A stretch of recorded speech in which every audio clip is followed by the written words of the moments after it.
Uh-oh, I just fucked up. I can tell. He went live already. Am I live right now? Yeah, you just went live. Oh, You're cool. supposed to wait. I'm live. We're live. That's Yes, we are. okay. Look at that. I screwed up again. Anyway, whatever. Okay. Welcome to Living by Oak Values. For the past 2 years, we have laid our foundation with core values brick by brick, root by root, and we've just finished building the inner foundation. Now we are stepping into a new series, Masculinity in Relationships.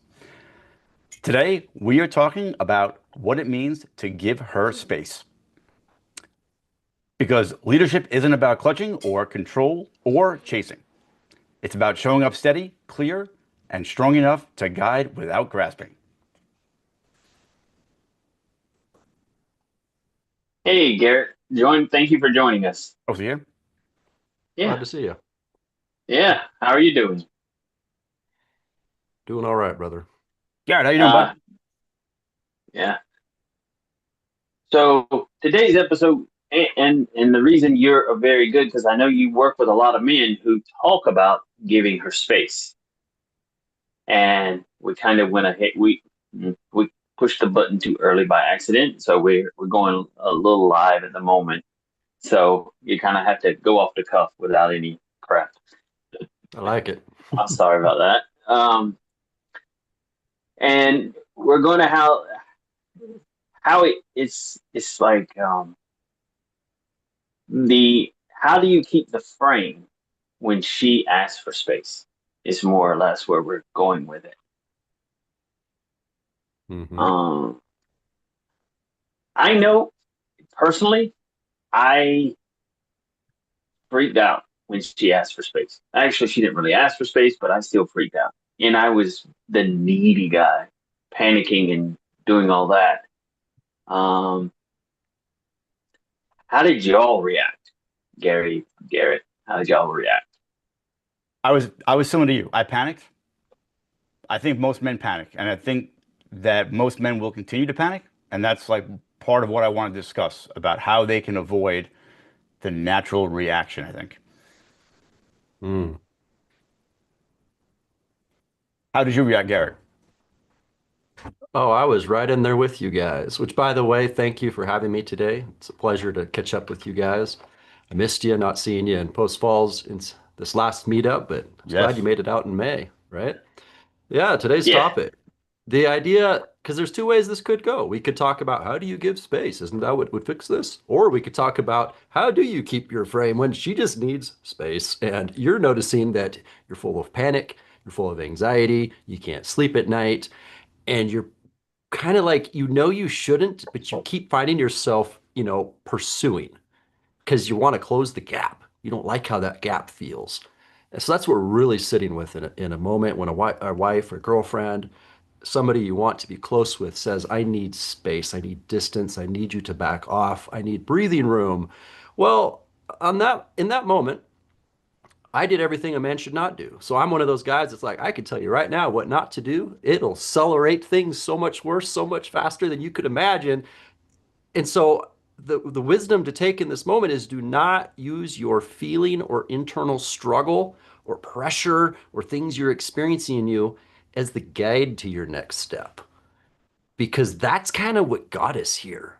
We had something in us that was uncomfortable in the past, and we have a relationship with that discomfort. Each man's might look a little different. For one man, he might pull back, wall off, emotionally remove himself. He avoids things. Or another man might, you know, be the one that makes her need to change so that it goes away. Well, if you would just do this and that, then I wouldn't feel like this. So obviously, this is a problem of what you're doing. He thinks his struggle is an instruction manual. And so that's where I would guide this conversation today is talking more about how does a man live with a new instruction manual where he can be curious with his feelings, but they're not running the show anymore. Wow, I like that. That's deep. I do like that. And me and Gary had a conversation about because he kept asking, "Oh, well, if Robert, I need space, what would you do?" And I would be like, okay, I wouldn't give space because it's not mine to give. I would just say, if you want space, take space. And it dawned on me is it might be the interpretation of what does space mean for each person, I guess. I mean, it throws your head in a loop. As soon as you say space, it could be a trigger. Like, oh, now we're going into one of us is going to get lost in Voyager kind of deal, or something else. So there is a internal. Oh, shit, I don't know the word. For internal. What's the word? I have no idea. Trauma. I guess it's an internal trauma that says, "Hey, what does space mean?" Because when I heard Gary tell me that if I ask for space, and he's like, I think physical space, not emotional space, and he's talking about emotional space. So, and I think a lot of men think of it as abandonment sometimes because that's how I first took it. Hmm. So, I think most men don't know how to take it. I think that, like for me, I instantly thought it meant divorce. It meant you were breaking up. And in the end, that is what it turned out to be. But as I've done this work, I realized that if I had taken the proper steps and looked into myself, that space was just, she was unable to show up the way she wanted to because I was suffocating her, because I was up her ass. And if I had been the man that I was in the beginning and stayed true to myself, then either we wouldn't have come to this spot, or I would have known that she needs that space, and that in that moment it's time for me to self-reflect versus blow up and cry and kick and scream like a little boy. Again, what you feel is probably the opposite of what you should do because you Absolutely. feel like doing that. Absolutely. Uh, So what would you say to somebody who, how do you tell somebody to act differently than how you feel, especially in a moment that is that heavy? well, uh, Robert touched it head on when he said there's some kind of trauma or some kind of trigger that lives in you that Mhm. makes this difficult to be with. And so that's where the deep work comes in. Why does it bother you when somebody is needing something why do you take that personally? And if you have been leaning on your wife for a sense of meaning, a sense of purpose, a sense of reason why you sacrifice, if she's the thing you orbit around in life, the second she steps out of that orbit, you don't know who you are. You don't know what you stand for. You don't know why you get out of bed. You don't know anything about what motivates you. You are stuck with your self-love, your self-clarity, your self-purpose, your self-mission. And if you don't know what those are, you are in a land of nothing all of a sudden. And so, of course, you want her to not be over there. So, in knowing how to be going forward when she just needs a breather, those are the kinds of things that I know you guys would work with the client on, specifically one thing at a time to build out that clarity of who you are, even when she's not around, even when it's just you and your own thoughts. Starting to not just have this imagery of, oh, I would be a great husband. That's not specific enough.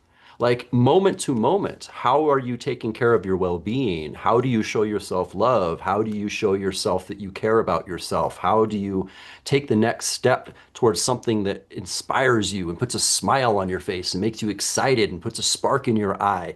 Like if all of those needs have been stuck into your wife, no wonder she wants space. So here we're unplugging these extension cables that have been stuck into her, right? And you're standing there with like 8 extension cords in your hand and you need an outlet.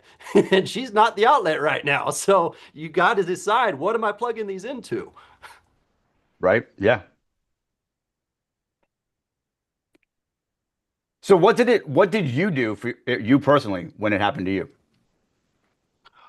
Well, I took it personally and it was like, well, if there's a problem, let's fix it. And then I begged and cried and pleaded, felt like garbage, uh, tried to spend more time with her to build a deeper connection, gave her lots of flowers, showed up, surprised her at work, booked vacations, went over the top to be the most amazing husband that a woman would never say no to. And I would liken it to this. Let's say you as a man, you're in the kitchen and you're cooking yourself a nice breakfast. And there's this big, nasty, maggot filled, you know, those flies, like when there's a dead mouse nearby, one of them whoppers, right? It keeps hitting you in the face. You know, it's trying to go in your nose and you're sitting there trying to fry your eggs and you want the fly just to get out of there. In fact, you want to murder the thing. Let's say you swat at it and it goes outside and you close the screen door and you're sitting there cooking your breakfast and then you look over there and it's sitting there at the screen waiting for you to open it. Like, you don't want that fly to come back in. So you're not going to crack the door. That's what it's like for your partner. All right. You've been attached to her in all these ways. And what it feels like is it's a bug up her nose. It's in her mouth. It's everywhere. It needs sex. It needs love. It needs connection. It needs time. It needs. It needs certainty. Are we okay? Are you okay? Is this working? Are we getting better? Am I being better? She's like, she just gets, her next phase is just get the fly out of the kitchen. And that's called I need space. What the man doesn't realize is there was many stages leading up to that point where she finally, as a last straw, was like, the fly needs to go. So now the problem is if you're still stuck to the screen waiting for it to crack a little bit, ooh, she's holding my hand, maybe we'll have sex tonight. Bzz, you buzz back in. She will increase the need for space. It'll go from, you know, I need my personal space to I'm going to sleep in the basement to I'm going to stay at my sister's to I'm filing for separation. Like, she'll keep increasing the need for space if the fly doesn't learn that when I'm outside, I don't have to stay stuck to the screen hoping that she'll crack it. I can actually go enjoy the sunshine. I can hang out with some brothers. I can go do a project. I can go fishing. I can have a really great day. And someday you might come buzzing by and the kitchen door is wide open. And you come in and you sit down and you reconnect. But a man who can't provide that emotional distance for her to just to feel the release of pressure, because that's what we're talking about here, how to take pressure off of somebody, that screen door is going to stay shut. Mm-hmm. Yeah, I agree. You know, so when this happened to me, I remember I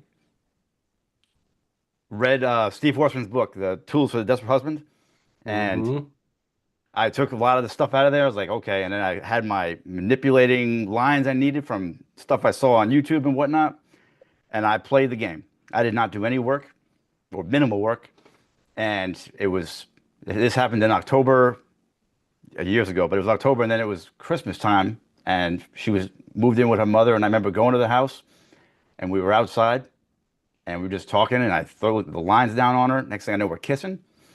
Boom! I thought I was back in there. I thought we are good, just like you said. I was that fly that got back in, and Mhm. that's when it got worse, and that was it. It wasn't 2 weeks later. She was like, "We need a divorce," Mhm. and I was like, "But we were just kissing last week. I don't get it." And then I got into doing this work and I realized, man, and I was telling Rob that, you know, a few months, actually 6, 8 months afterwards, she had come by my place and she's like, why could you not have done this prior? And I realized at that point, I was better, way better than I was, but I could not have her in my life anymore. Mhm. I had surpassed, I needed to move on. Now, this is exactly what was going on in the relationship up till now. Before she asked for the space, there was a season where she kind of noticed the relationship wasn't up to standard, what she would love. And so she tried to do what she could in her way of thinking to improve that. And so maybe she started hanging out with friends more to try to get her needs met. Maybe she started doing therapy, thought maybe she has some shit she needs to figure out.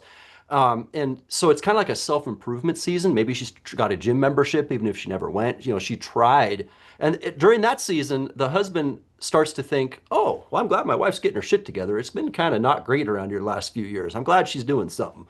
All right. So he doesn't even see that it's because the fly's in the kitchen that she's doing these things. Mm-hmm. He thinks, so he continues as he is. Well, soon she starts to kind of check out because she realizes that, wait a minute, I can't thrive under this. I tried. And he's starting to actually feel like dead weight. Like, I'm out here trying to improve myself. I'm understanding how relationships work, and he's doing nothing. So that distance starts to be like, I can't do life with a man who's way down here when I'm operating at this level.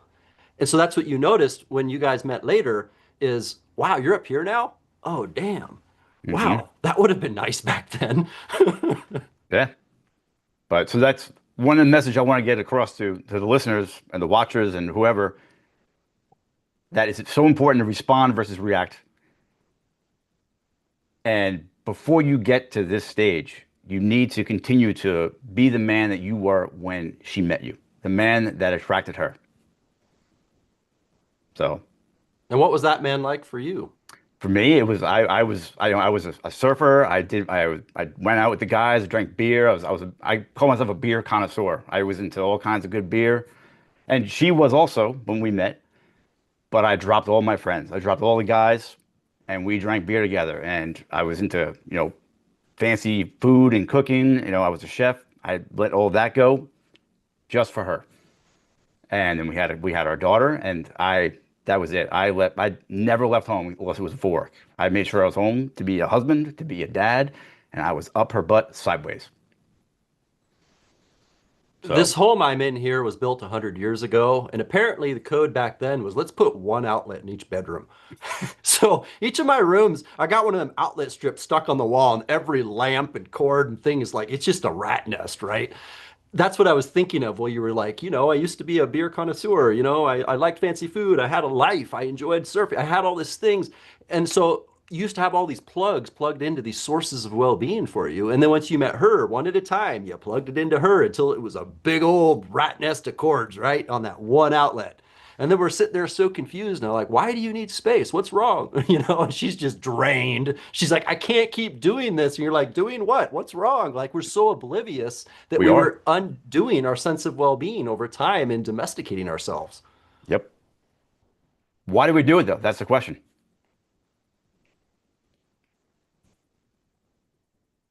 Well, that's a good question. I mean, now I look at myself and that will never happen. Rob and I were talking. That would never. He wouldn't do that to his new fiance, and I would never do that again. But what makes a man do that? I have a theory, but I want to hear what Robert has to say. Well, I would say it's got to be like a past trauma or needing acceptance. You were taught that you needed to have somebody accept you. And that's my opinion. And I kind of want to shift to say it's. I don't know that I was that man initially. I think I had to go through this pain to become a different man. That's kind of where my mind I think went. I was needy. Yeah, I think I was needy even at work, even in my early childhood. I was still a needy. And then it took this to happen to where I can say, nope, I'm not needy anymore. I think as we come into life as little boys, we naturally looked to caregivers to provide us with some things: shelter, food, fun times, travel to see my friend. We just naturally looked to others to give us stuff in life. And we carry that mindset subconsciously into the relationship and don't even know it. We're like, she should be all these things in our head that we've decided previously and didn't realize it because we think that what we need is out there somewhere and somebody else holds it. We don't realize that as an adult, full-ass grown man, you find it within you, and then you bring your best gifts to this life. And so we're undoing a boyish way of looking at life. We call it the initiation. We call it your rite of passage. And it takes this kind of pain for you to finally flip the script in your brain and go, oh, other people don't hold my well-being. They don't hold my happiness. They don't hold my purpose. They don't hold my values. I find those within me, and I connect to them internally. And I stop taking other people personally when they don't show up with these different things because I know who I am. I don't second guess myself. I don't explain myself. And now I have the capacity to show some empathy and curiosity and understanding to what it might be like in your world, because I'm not running the narrative in my brain every time we talk of how this is happening to me. It's just another person's experience, right? You can relate to it differently when you're not taking it personally. Yeah. And so going into that, that's actually the broader topic is we're talking about how to keep your friend. because by not taking it personally, you keep your emotions out of it, and it allows you to keep. And I don't want to say calm, because I don't think calm is truly like keeping your frame, because you're going to get frustrated, but you show calmness, but you don't try to control something when it's when you can't really control it, I guess. I would say that that frame is knowing the behaviors that align to your values. A lot of men know their Mm. values, but they don't know what it would look like or how that energy would be on them when they're living it. So, like, let's say maybe a man says, I value honesty. And then he's standing in the bathroom and he's getting his butt chewed out for not putting the cap on the toothpaste. How does that value help you through that scenario? It doesn't. It's worthless information. You need to know, how does a man who values honesty embrace the honest truth when it's thrown in his face? Does he smile? Does he relax? Does he put his hand behind his head and go, wow, baby, this is really bothering you. Tell me more. Is your day pretty rough today? Like, he has to be able to know what it looks like, the behavior for what he values, and that gives him instructions, which is his frame. He follows that because he decided it in a previous time when he was calm and relaxed, thinking clearly, maybe talking with a brother like this, and he realized that one's important to me. I would hold that one. That's the hill I would die on. So then in that moment, when his feelings are riled up, the little boy is like, why am I in trouble with mommy again? You can hear your feelings, feel your feelings. They're going to do what they do, but you're going to kind of set them aside and choose who you want to be because of what you value in that moment, which is how your brain writes new paradigms. I know one client who wore a rubber band. Every time his feelings started getting intense, he'd snap the rubber band to remind him, this feeling is just my trauma and trigger. It's not my frame. It's not my value. It's not what I'm going to do right now. But our brains are so wired to respond or react so quickly to the feeling. We don't realize that our power was right in that moment when the feeling hit you, to be able to step out of that and go, who am I? And then hold yourself to that, because that creates what's called integrity. And you are not a man of integrity if every time your feelings change, you behave differently. Yeah. I like that. The who am I? That actually does it does stop you, because it says, is this who I really want to be? And if you're reacting to somebody constantly, constantly, constantly, you're not in your best self. Or if you're reacting to somebody else and you're going, is this who I want to be? Is I am, oh shoot, now I forgot it. Oh man, that's okay. We talked about it when we were doing another. We talked about this in integrity. I think it was. That last week, was it not? No, when we actually did the integrity value, we talked Oh, about I am who I am. That's what it is. Mm. Mm-hmm. Yeah, Mm. my future tattoo. yeah. I want a Popeye tattoo that says "I am what I am." That's awesome. Yes. You'll So always look back on yourself with pride when you held to your frame, because it's who you wanted to be. And on a very basic level, let's say you decided you're a man who, stays calm in the midst of chaos. If you punch a hole in the wall when there's chaos, you're going to look back on yourself tomorrow and go, yeah, I'm not proud of that. There's a hole in the wall. That's not who I am. So it's for your own sake that you have the frame and you hold it. The benefit is that it helps your relationship, right? We're focusing it back to men can't save relationships, but they can save themselves. And sometimes the relationship follows that. And we got to really keep our eye on the target of what will make me proud of myself when I look in the mirror. absolutely. If you can't save the relationship, you are the most important person, because she can leave. You'll find someone else, but in that meantime, you have to find happiness and comfort within yourself. And I was telling Rob about the whole, when this first happened, I remember my daughter was gone, my wife was gone, and I sat on that couch and I had a bottle and I was a mess. I was lonely. I hated myself. Mm-hmm. Now I sit on that couch and I have a glass of tea and I love my company. I'm actually, Mm-hmm. I enjoy my time so much more, which is me, a book, and a cup of tea. Hell yeah. So, and I would never think, and it's so hard to explain to another man going through this, that there's going to come a time if you put in this work and look into yourself, deep in yourself, that you will find, you will get to that spot where you are just fine by yourself. And that's when you can lead a good relationship.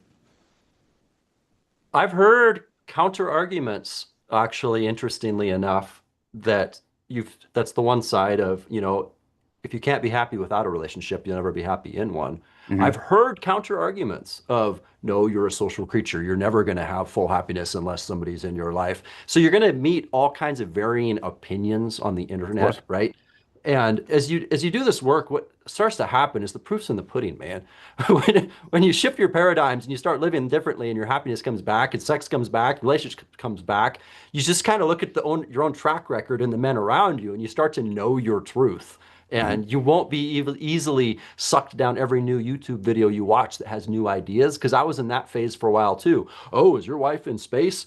Needing space? Do these 3 things, it'll turn it around. I guarantee the last 90 guys I worked with had it fixed in 3 days, whatever. You're not going to get sucked into all those attempts, because what it is, when you keep shifting gears to try to get an outcome, it's like a fly coming back to the same screen door, but each time he's got a different colored tie on, right? It's like, it's not addressing the underlying thing. The underlying thing is your relationship with discomfort.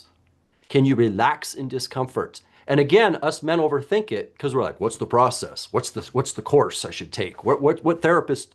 Okay, did you take a breath when you were uncomfortable? Or did you stand there and let it burn in the top of your head and make you say things you regret? Like, the first step is just breathe. Mhm. It's like, people will ask me questions or clients all the time. She said this, what do I do? Hey, my marriage just did this. Is there a way to turn it around? My first question is, did you remember to take a bunch of deep breaths and relax? Your truth always speaks to you when you're relaxed. If you're constricted, you can't access your inner wisdom.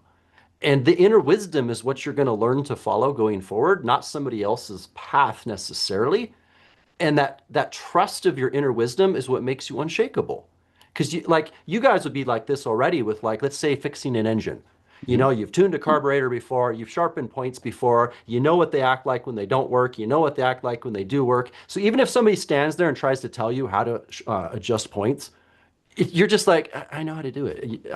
Your opinion doesn't mean anything to me because I know what I'm doing. You start to get that kind of trust with yourself when your inner wisdom becomes the compass you keep consulting with to decide what to do next. Because each situation is a little different.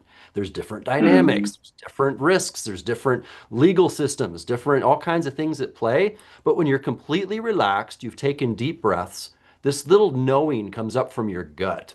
And it tells you, well, then you just know. And I tell guys it's like this. I've had dogs through the years that I've had to have put down because they got cancer or an injury. And there's that moment where you just know it's time, because it's been suffering and maybe it's getting worse and you tried some treatments or whatever. But there's that one day you look at your dog and he looks at you and you have a knowing. You're like, it's time, guys, we got to put him down. It's that clear and in your bones of what you should do next when you're relaxed and you're not buzzing around with your hair on fire trying to fix things so that your discomfort goes away. Yeah. Mm. I Well, I'm like glad we that. had you on for this one. Actually, I want to. Me and Gary had an argument about give her space, and I think it was deep down. I didn't like the word give because it assumes that I give somebody space, and it's like, I don't give. And I was like, Gary, that's not right. I don't agree with that. Blah, blah, blah. And we came to a word that says accommodate. If you accommodate her, you're understanding that it's kind of like that's a different word that gives the same benefit as give her space versus you're accommodating. And I was like, that in my head, logically, that made more sense. And so if if I was to say, I'm more accommodating to her, or I this and that and the other. It's easier for me to keep my frame if I use a different verbiage, I guess. And so I was like, got it. And so I love that you found what worked for you and what clicked.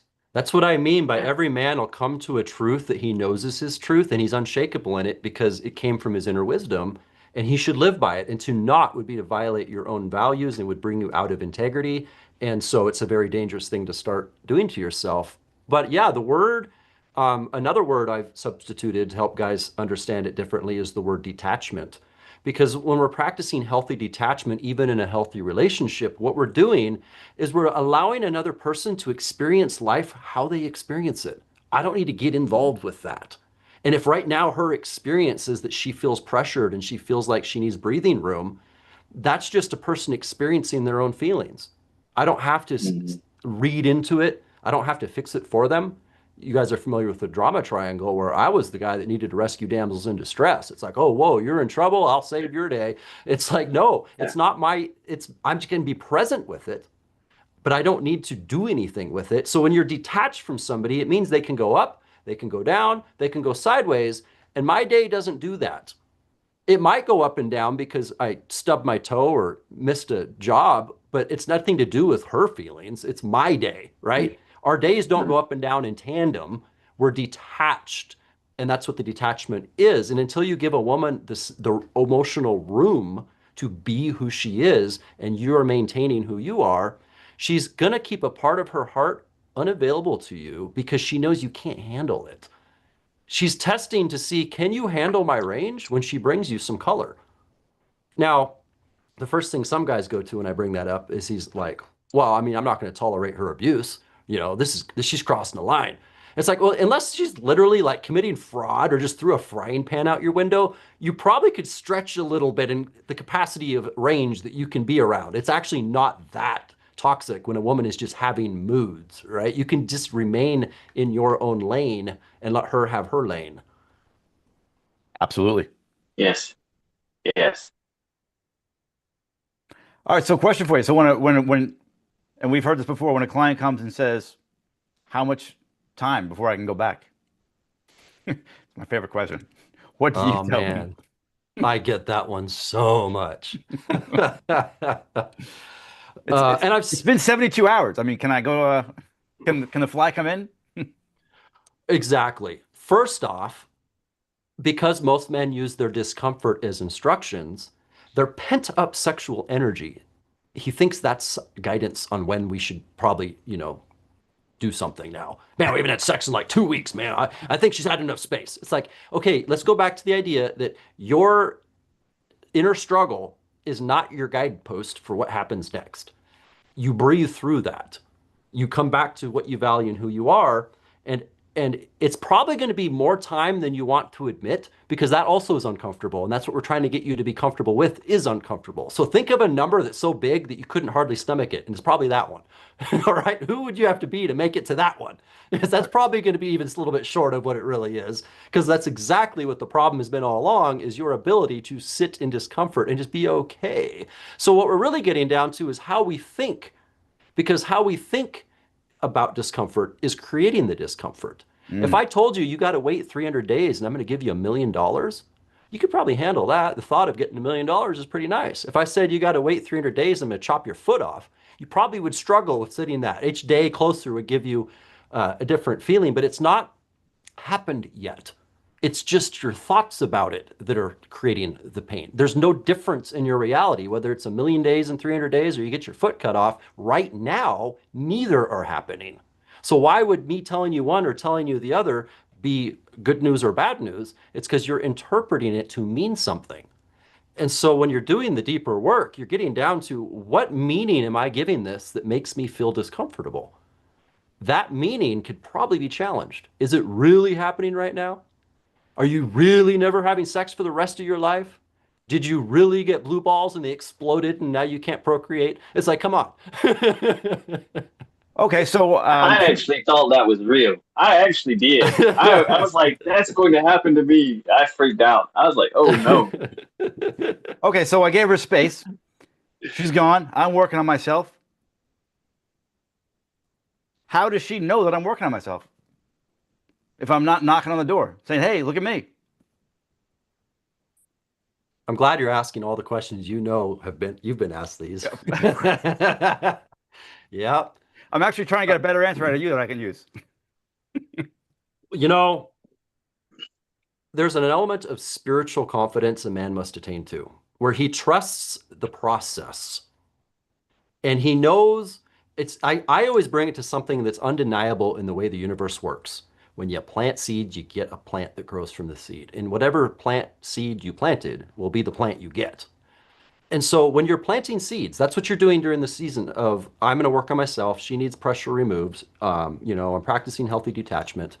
You're planting seeds. So think of it as right now I'm stopping everything, going into a season of planting, and at some point you do get to reap a harvest. But first, you need to eat the harvest you've been planting for the last decade, because there's a gestation period in this garden that you're planting in. And if you've been planting resentment, frustration, neediness, disrespect, sexual pressure, if you've been planting that in your wife for quite a few years, you've got truckloads of harvest you're going to have to eat before the new seeds start coming out. And so it's going to look like this. It's going to look like, I know that in this is back to the spiritual confidence. I've had moments where I thought of somebody and then they called me. Man, I can't even explain that. It's like that. She knows in her bones because she has a sixth sense that men are not really wired with. She can see it in the small little way you glanced at her when you crossed paths for 30 seconds on Monday. In that instant, she could smell the change or not. That's how fast and attuned the feminine is. Where the man thinks, I got to really set a track record. She's got to see it all. I need to tell her about every book I've read and every epiphany that I think of differently now. No, you just need to breathe differently the next time you cross paths in the hallway. She will know. And even if you're living separately and you never see each other, there's this weird invisible thing that happens. And so you stop everything. You spend a time planting new things. And then at some point you get to invite her, make little bids of invitation into the new life you've built. But you are not ready for the invitation, to send her the invitation until you're comfortable and happy and relaxed and you're not needy and you're okay, even if she never joins you in that awesomeness. So the clock we think is on her wrist. It's really on ours. It's like, are you happy? Are you grounded? Are you clear on where you're headed in life and what you're doing next week that you can't wait to accomplish? Or who are you? And is it vivid in your mind of what you want to be able to smile about when you hit your deathbed and what the small steps are looking like until we get there? Like once you're secure and grounded and relaxed in that purpose and mission and values for you, you are probably in a season now where you could start inviting her in a little more than just letting the universe do it. That was good. So in basic though, you don't truly get into your frame until you get into that season. Into your true frame, when you say, I know who I am, or I'm happy enough to be who I am, are you in your frame where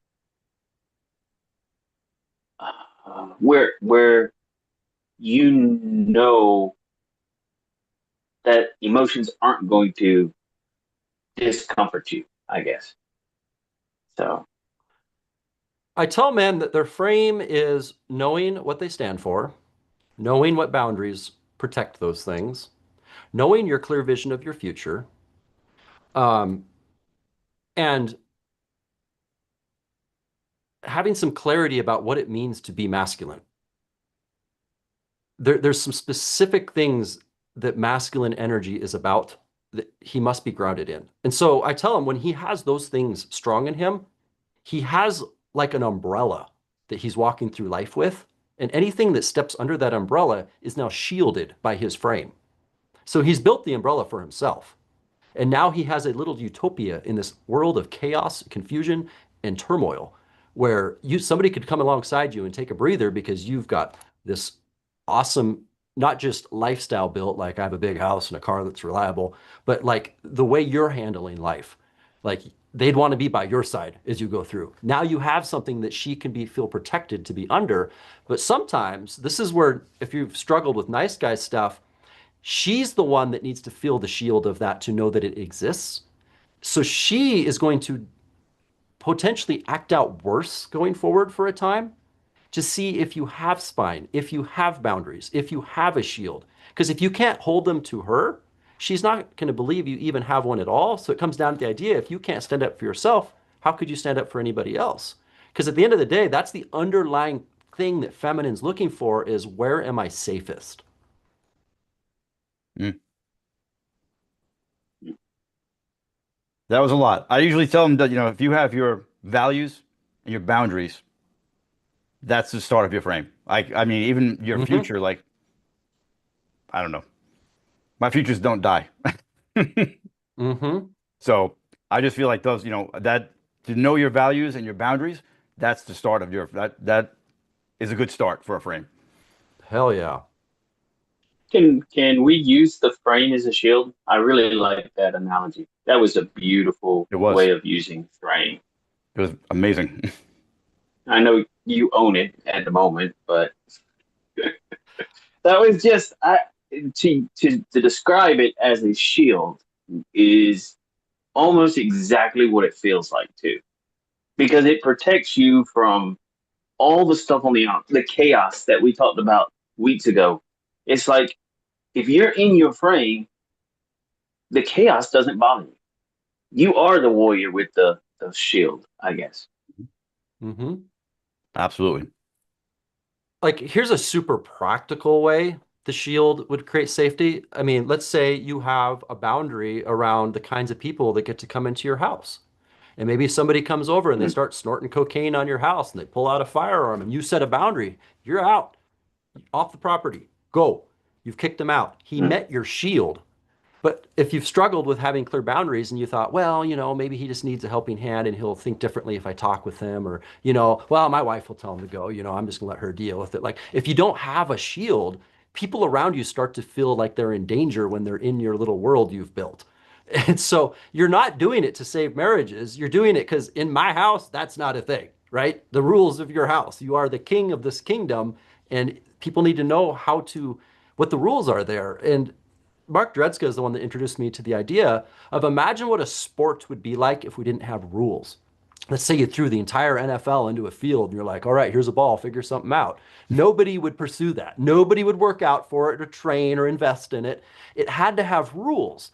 This is a foul. Here's how you make a point. That's the opposing team. Here's your side. Until the rules were made, nobody could be successful at this thing that was made up. So you're about to make up this awesome life you're going on an adventure in.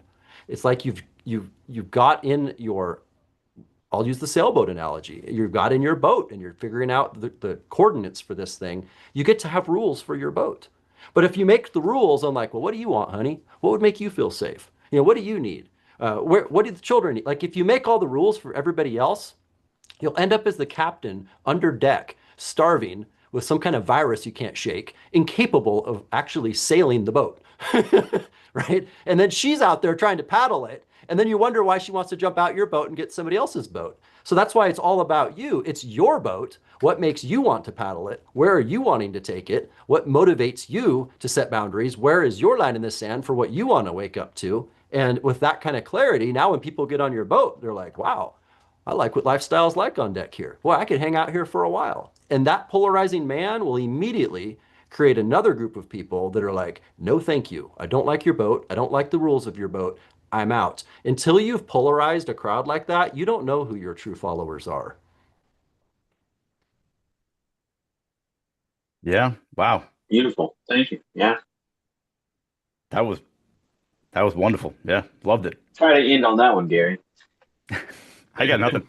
We should probably wrap it up because that was perfect right there. That was a perfect ending. I like it. Yes. Okay. You want me to end it up now? Yeah, that was a good ending right there. That was golden. Well, that was fun, guys. Thanks for having me on today. Dude, thank you for sharing. Yeah, thank you for coming in, man. Uh, Thank you very much. I actually forgot where my wrap up was. Hold on. I didn't put it in on the paper right. All right. And that's a wrap.